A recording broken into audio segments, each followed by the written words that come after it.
భయపడకపోతే ఢిల్లీకి ఎప్పుడు చూసినా ఢిల్లీకి కేసులు వచ్చినప్పుడే వెళ్తున్నారు. అది విషయం కూడా గుర్తుపెట్టుకోవాలి గత ప్రభుత్వం.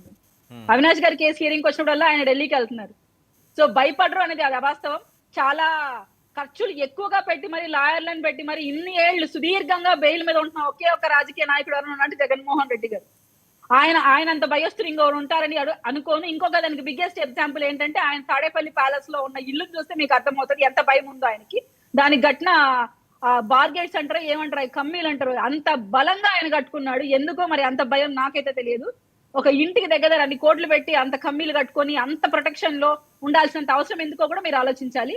ముఖ్యంగా కూటమి ప్రభుత్వం అయితే జగన్మోహన్ రెడ్డి గారిని టార్గెట్ చేయాలనుకోవట్లేదు. ఆయన చేసే ఈ తెలివి తక్కువ పనుల వల్ల ఈయనైతే పరామర్శల పేరుతో బయటకు వచ్చి ప్రజల్ని ఇబ్బంది పెడుతున్నారు కాబట్టి ఆయన మీద మేము కేసులు పెట్టాల్సి వస్తుంది.